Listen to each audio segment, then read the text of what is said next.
Les marins de la Jeannette.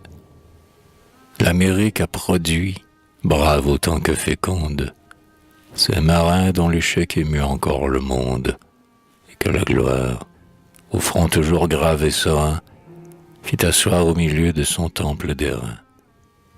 Quand ces audacieux, croyant leur étoile, eurent à l'âpre vent des mers ouvert la voile, qu'ils eurent salué les grands arbres ombreux, du rivage natal décroissant derrière eux, des chants d'enthousiasme et des flots d'harmonie s'élevèrent des bords de la Californie.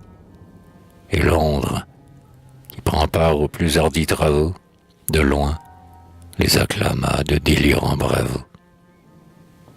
Explorateurs que rien n'arrête et ne déroute, ils s'en allaient frayer une nouvelle route, et, comme la France et de tous les grands essais, leur navire à son flanc portait un nom français. Pionniers du progrès, orgueilleux de leur rôle, ils allaient hardiment, l'œil tourné vers le pôle. Ils espéraient franchir les gouffres inconnus, d'où tant d'audacieux ne sont pas revenus, rêvaient de porter la bannière étoilée, plus loin qu'aucune voile encore n'est étalée. Parfois, dans les beaux soirs, quand les vents se taisaient, que les astres d'or dans les vagues luisaient, groupés au pied des mâts, ils narraient des histoires. Du pays des aïeux, ils évoquaient les gloires. Ils vantaient le soleil de ses bords séduisants, où tant de cœurs émus battaient pour les absents. Bien avant, dans la nuit, ils causaient sous les voiles, et, mollement bercés par les flots pleins d'étoiles, après que tout causeur dans l'ombre s'était tu, il restait là, pensif, et le front abattu.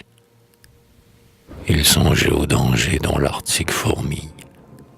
Il revoyait au loin le seuil de la famille, où tout, naguère encore, était calme et serein, et des soupirs gonflaient leur poitrine d'airain. Mais l'aube les voyait joyeux à la manœuvre. Leur dévouement était aussi grand que leur œuvre. Dévouement inutile, hélas. Ils ont grossi le nombre des héros qui n'ont pas réussi.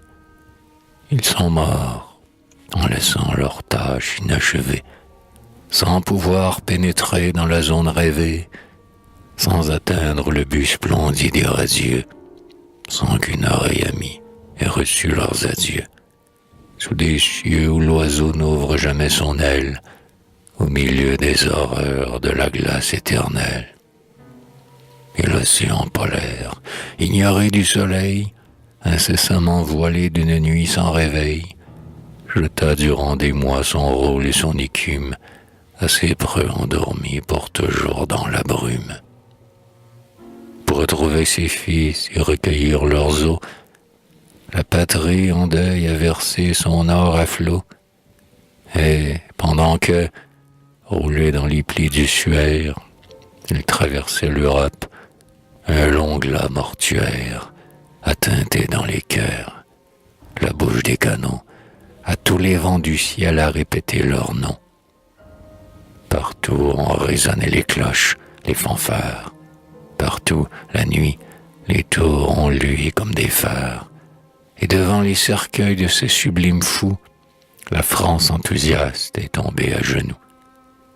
Et puis son œil rêveur est suivi sur la lame, la nef portant les os des vaillants qu'on acclame.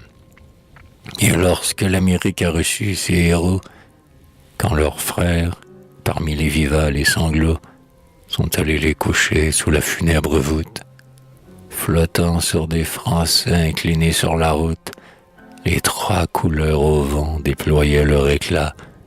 La France, dans ses fils, était encore là. Ah, c'est que cette France admire le courage, honore les martyrs, c'est toujours rendre hommage à tous ceux qui sont prêts à mourir, s'il le faut, soit au fond d'un désert ou sur un échafaud. Chaque peuple aujourd'hui, c'est la triste aventure de ces marins tombés dans une lutte obscure, et leur échec toujours devra navrer les cœurs. Vaincus, ils ont au front le nem des vainqueurs, Leur dévouement peut-être était de la folie. Soit. Mais devant celui qui va donner sa vie pour servir la science, aider l'humanité, moi d'admiration je me sens transporté. Et ceux qui restent droits quand la France s'incline n'ont jamais rien senti battre dans leur poitrine.